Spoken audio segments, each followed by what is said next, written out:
Olá, eu sou o Rafa Olá, eu sou a Filipa. e bem-vindos a mais um episódio do Cábulas para a Vida.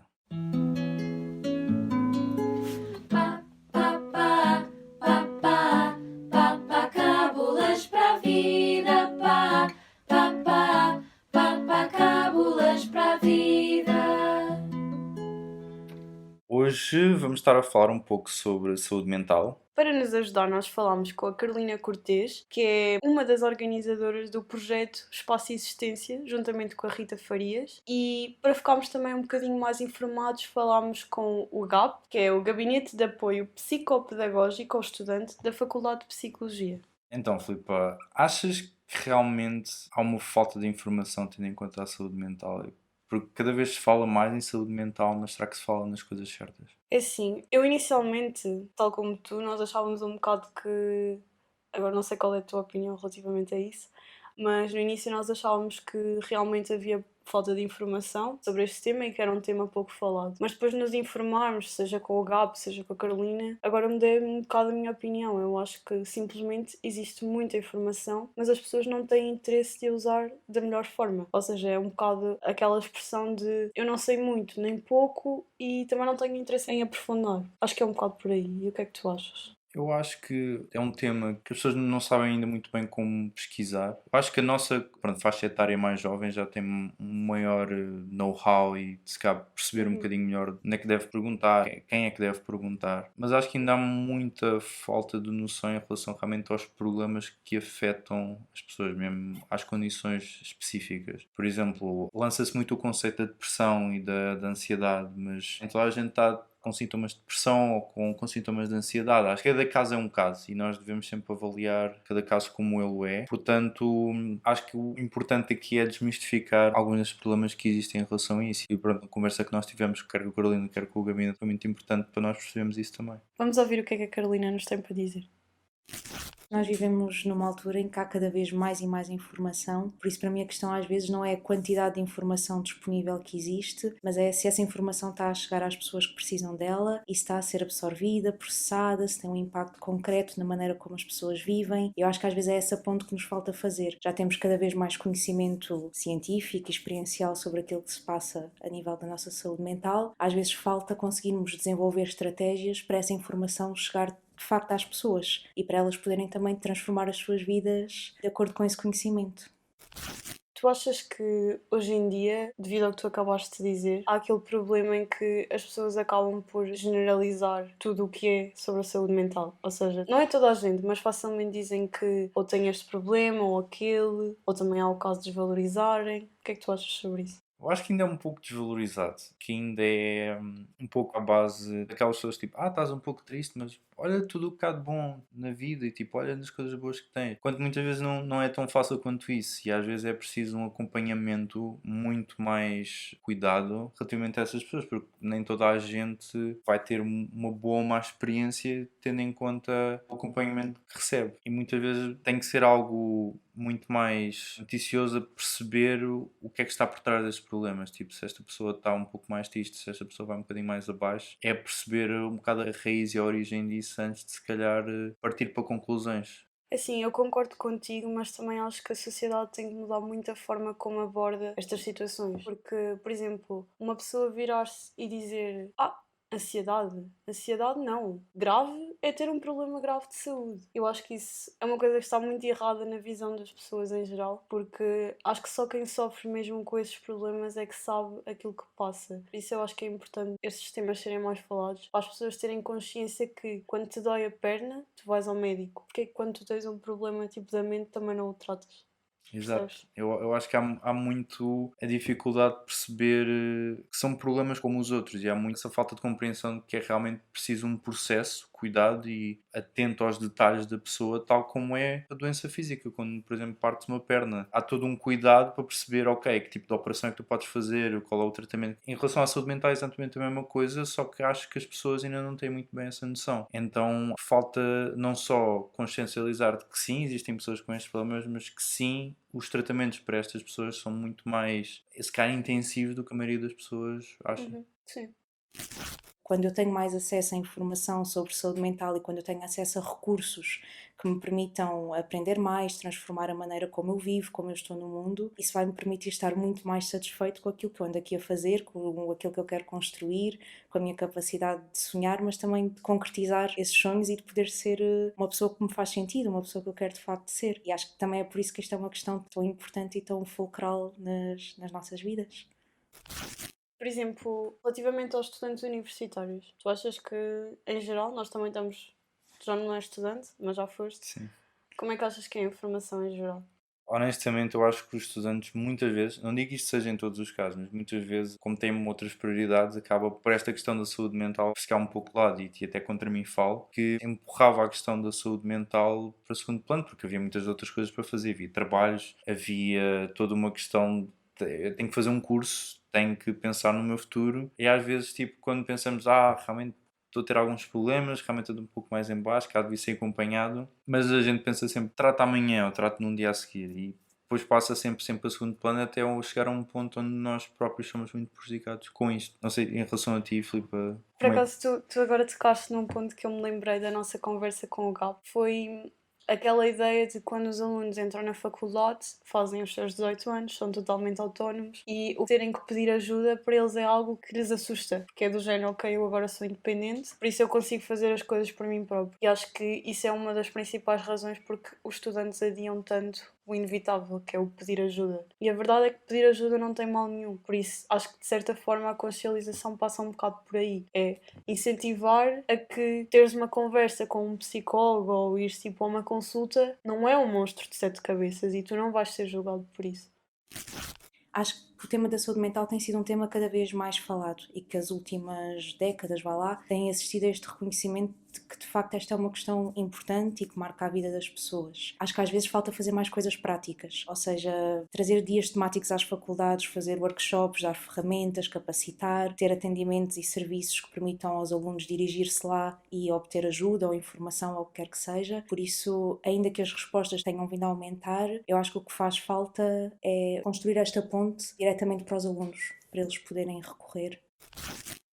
Eu acho que pedir ajuda tem muitas vezes a ver com dar esse passo em frente, e eu percebo que a coragem para isso ainda falta muito. Por acaso, na conversa que tivemos com o GAP, eles disseram-nos que é muito mais notável estes casos em rapazes do que em raparigas, que têm muito mais dificuldades em admitir que precisam de ajuda e que isso às vezes é o passo mais importante a tomar, porque quando temos essa decisão com a qual vamos ser acompanhados, às vezes por aí torna-se muito mais fácil. Mesmo que o processo seja muito demorado, acho que às vezes o passo acaba por ser mais difícil, é mesmo esse inicial, de admitir que realmente existe um problema, então vamos perceber qual é a origem dele, vamos tentar combater o problema na raiz. E acho que também é a pressão de que as pessoas acham que a saúde mental é um problema e tem uma cura. É como se fosse toma este comprimido e tratas disso. Enquanto que a saúde mental tem muito mais... Então, qual é a tua opinião? Tu achas que a saúde mental, os problemas em geral não têm cura? Não é bem ter uma cura. Depende da definição da palavra cura, acho eu. Sim. Acho que é mais a confiar nos processos de acompanhamento. Não é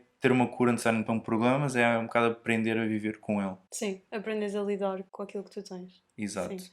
E nós criamos estruturas para saber lidar com esses problemas, e acho que é muito por aí onde vem o acompanhamento psicológico, e acaba por ser importante as pessoas perceberem que não é tanto estás tipo X tempo num psicólogo e ficas curado. Não, tipo, o que tu vais fazer lá dentro é essencialmente Um processo. ela está, é um processo, é uma conversa contínua em que está um profissional a dar-te estruturas para tu saberes lidar com os teus problemas, sejam eles mais variados que eles sejam, porque lá está, como disse anteriormente, cada caso é um caso e acaba por termos que nos adaptar a cada pessoa.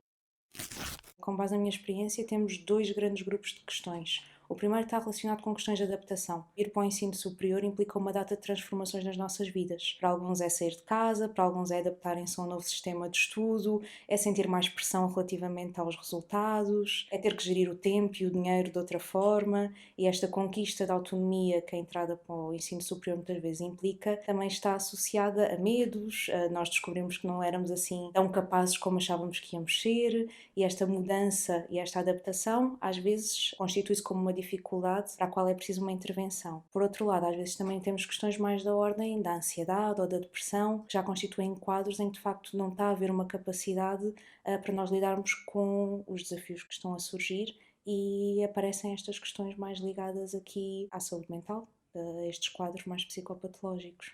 Eu acho que o meu principal conselho nesta área é que as pessoas deem importância àquilo que se passa com elas. Quantos e quantos estudantes é que não vivem na ideia de que eu se calhar não tenho de facto um problema, ou eu tenho a obrigação de resolver isto sozinho, ou se os outros descobrirem isto vai ser o fim do mundo e vai ser de facto muito grave e muito estigmatizante. E às vezes vamos arranjando aqui algumas estratégias para não nos levarmos a sério nas dificuldades que sentimos. E quando nós mudamos este foco e começamos de facto a fazer da nossa saúde mental uma prioridade e a procurar ajuda quando precisamos e a melhorar a nossa qualidade de vida com estratégias que fazem toda a diferença, como eu não me isolar quando tenho um problema, como eu ter um dia-a-dia saudável e equilibrado, isso vai se traduzir numa mudança ao nível do meu bem-estar. Eu acho que a principal coisa é as pessoas não desistirem delas próprias, nesta busca por maneiras mais significativas e mais felizes, acho que podemos dizer assim, de existir. Isso pode ser considerado uma espécie de obstáculo para os estudantes, porque pensando assim numa perspectiva um bocado dos jovens, têm o curso, têm trabalhos, apresentações e não têm tempo. Ou seja, esse processo que tu falas vai-lhes implicar dedicação, porque não é uma coisa que é feita e curada de um dia para o outro. E eu acho que isso também é uma das razões que afasta os estudantes da procura de ajuda. Sim, eu acho que também vem de uma questão muito importante, que é as faculdades perceberem também que mais do que formar bons profissionais para o futuro, é formar pessoas felizes. Porque para além de nós estarmos a fazer coisas que nós gostamos, é bom, é saudável nós sermos pessoas felizes com nós próprios. Não é só no que nós fazemos, não é só no que nós andamos a estudar, não é só em relação aos nossos resultados. Acho que é mesmo uma questão de logo ao início, quando estamos a fazer o curso, quando nos matriculamos, desde a primeira aula até à última, parte muito também dos docentes da faculdade, acho eu, incentivar aos alunos, olha, ok, é muito bom ter as boas notas, é excelente, ou é bom ter este acompanhamento para o mercado de trabalho depois, mas é muito importante que tu estejas feliz contigo próprio e que sejas uma pessoa contente com aquilo que tu és e confiante e confortável com aquilo que tu essencialmente representas. Não sei o que é que tens a dizer um bocado sobre isto. Eu acho que as faculdades deviam sem dúvida investir mais nisso, e eu acho que hoje em dia, não generalizando, mas há muitas que põem a questão da saúde mental de lado. Ou seja, nós estamos aqui para ensinar, estamos aqui para formar futuros trabalhadores, e a questão da saúde mental tem que ser procurado fora daqui. E eu acho que isso não devia ser assim, porque nós estamos, no fundo, a construir o futuro motor do país, que são os jovens. E acho que as faculdades, mesmo tendo falta de recursos, porque agora nós temos consciência que as coisas não são assim tão fáceis quanto isso, de certa forma devia haver uma colaboração tanto do Estado como da parte de todas as faculdades, aumentar o serviço de psicologia, porque a nível de listas de espera, eu não sei se tens consciência, mas há muitas faculdades que têm o gabinete de psicologia, que ajuda os estudantes, mas a verdade é que as listas de espera são gigantes, e uma pessoa que esteja em situação de completo desespero, o facto de ter que esperar é como se tivesse a ser posta de lado. Eu acho que essas questões deviam ser realmente trabalhadas e faladas, sem dúvida, porque é uma coisa que não é muito falada hoje em dia. Exato, e pronto, como até tivemos a conversa com o GAP e percebemos isso,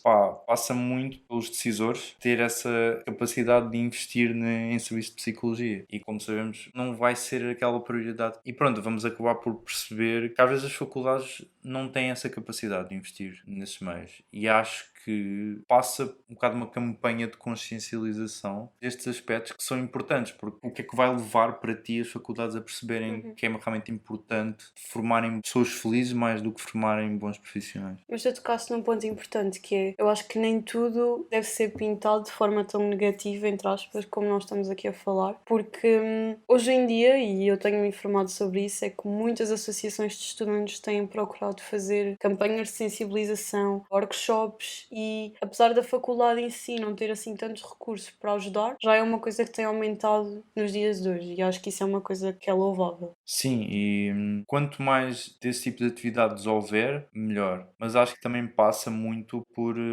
nós falámos anteriormente, dos alunos perceberem que realmente precisam de ajuda, que realmente é importante darem esse passo em frente.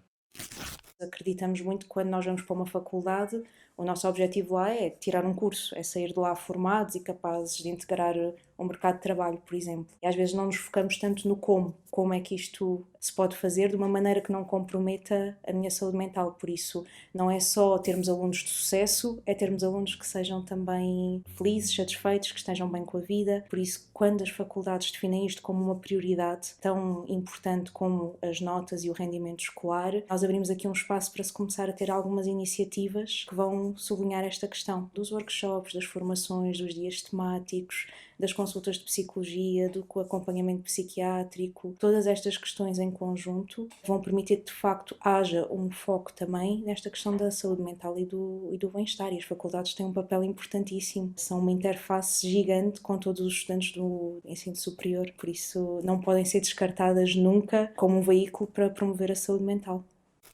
Ok, também para não pintarmos se calhar um cenário demasiado negativo, nós também temos a noção que toda esta questão da maneira como é tratada a saúde mental tem melhorado muito nos últimos tempos e já tem havido coisas positivas a acontecer no nosso país. Sim, olha, eu vou dar um exemplo que eu fiquei por acaso extremamente interessada em saber, que é a Ordem dos Psicólogos dá prémios às empresas que têm melhor taxa de saúde mental, sabias disso? Por acaso não sabia, não. É super interessante, não é? Exato, e acho que cada vez mais, por exemplo, eu que já tenho essa experiência no mercado de trabalho, sinto que as empresas também cada vez valorizam mais as pessoas como pessoas e não tanto como meios para chegar a um certo fim. Óbvio que os resultados importam, mas também é muito importante perceber se as pessoas estão contentes no seu lugar de trabalho e estão contentes a fazer o que elas fazem. Vemos este exemplo nas empresas que cada vez mais se preocupam nesse sentido e acho que também é transpor um pouco destes bons exemplos que existem nas empresas, adotar as faculdades e aproveitar estes bons exemplos para o seu método de ensino. Eu acho que as pessoas deviam relacionar mais a produtividade com a felicidade. Sim. Colido muito os dois. E acho que muitas vezes as pessoas esquecem-se disso. Exato, e agora felizmente as empresas estão a perceber que uma pessoa que esteja mais feliz produz mais, uma pessoa que esteja mais contente com aquilo que faz, obviamente que vai ter um nível de produção mais elevado do que uma pessoa que não esteja feliz, não esteja contente. E portanto há esse cuidado em perceber como é que estas pessoas estão. Em termos de recursos humanos, nesta gestão, acho que tem melhorado bastante. Olha, e o que é que tu achas que as faculdades podiam mudar no seu método?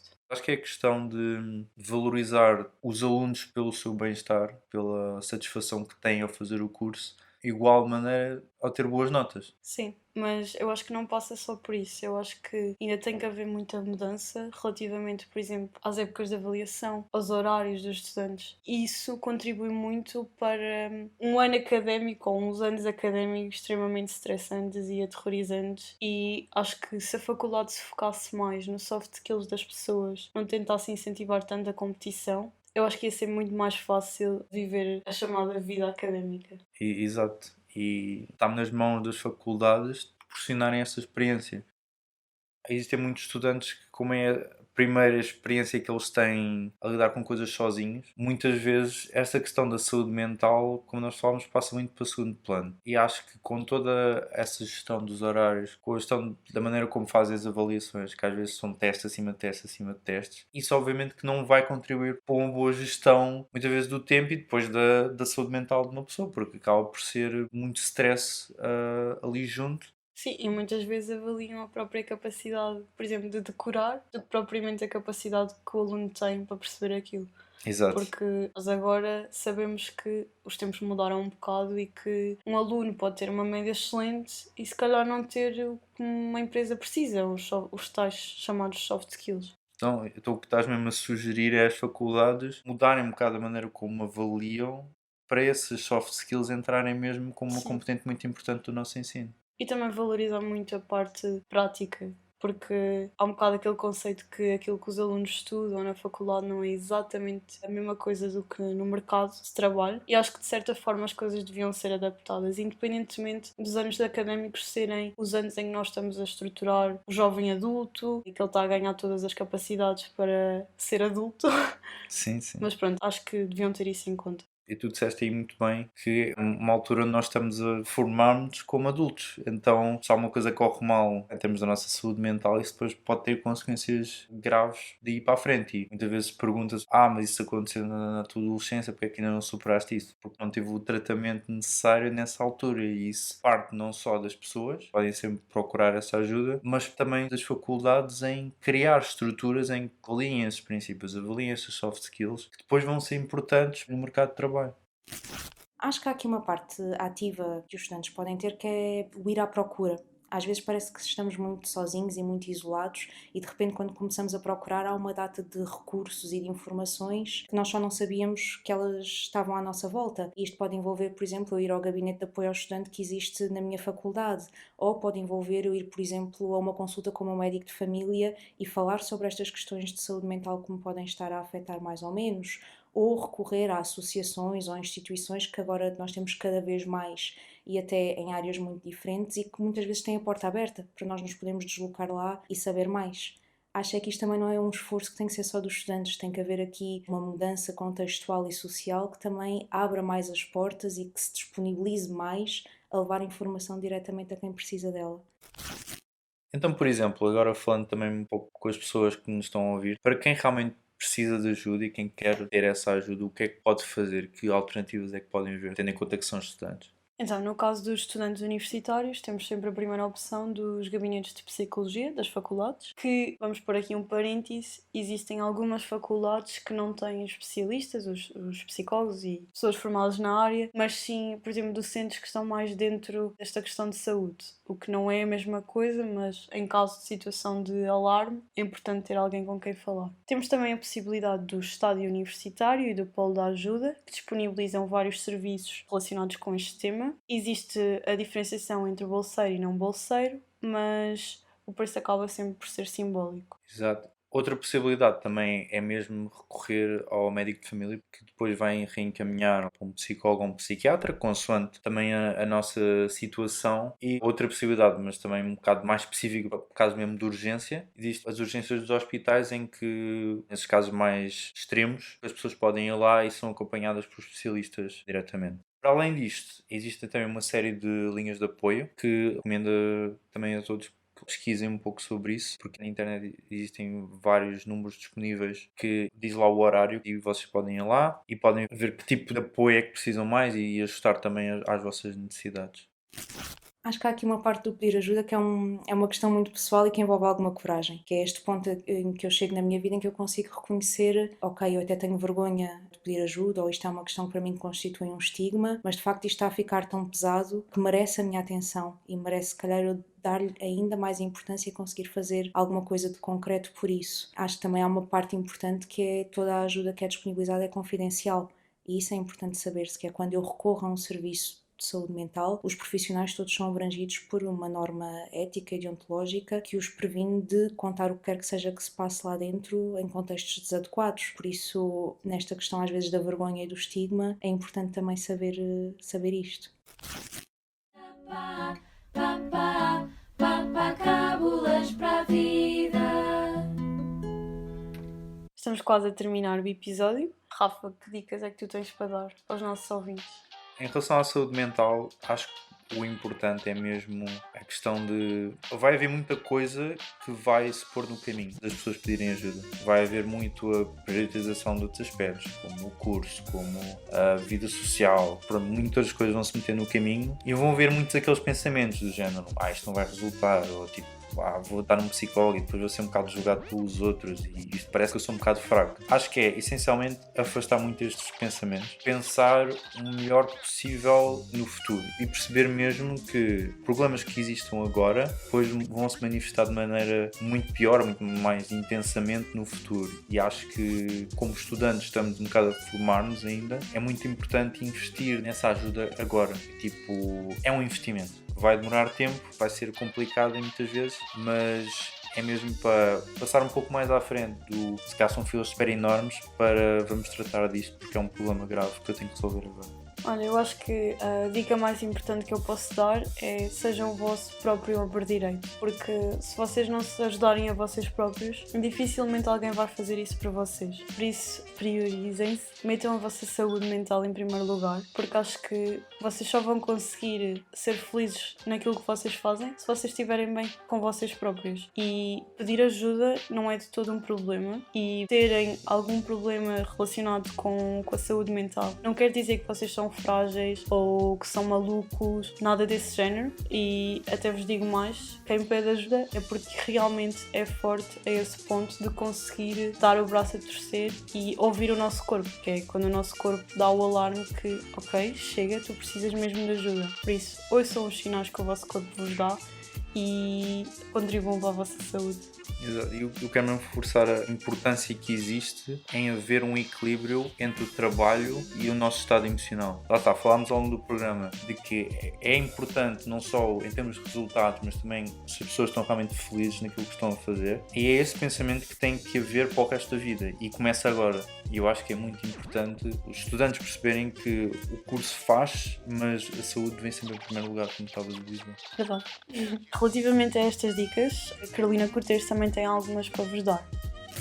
Acho que há aqui um ingrediente que muitas vezes nos passa ao lado, que é a questão da esperança. Nós muitas vezes começamos a não acreditar que é possível fazer as coisas de maneira diferente, ou que é possível nós sentirmos melhor, ou que há uma saída para esta nuvem negra que parece que se apoderou de nós em certos períodos da vida. E isto eu posso dizer que cientificamente nós sabemos que a ajuda a nível da saúde mental é uma ajuda eficaz e que tem cada vez mais respostas para mais pessoas diferentes. Por isso há uma parte disto que é um bocadinho as pessoas conseguirem acreditar que há soluções, que há outras saídas, que há outras opções. E a par desta parte do acreditar, há também a parte de construirmos vidas que nos permitam estar o mais satisfeitos possível e ter recursos para poder construir ainda coisas melhores. Por exemplo, se eu tenho uma boa rede social de amigos, se calhar isso vai ser uma grande estratégia para eu poder também ter um feedback externo de que, ok, olha, não te tenho sentido bem, não é a altura de pedir ajuda ou em que é que eu te posso ajudar. Por isso, a construir estas redes que nos apoiem e que estejam atentas a nós, também acho que é das coisas mais importantes para as pessoas conseguirem movimentar e pedir ajuda quando é necessário.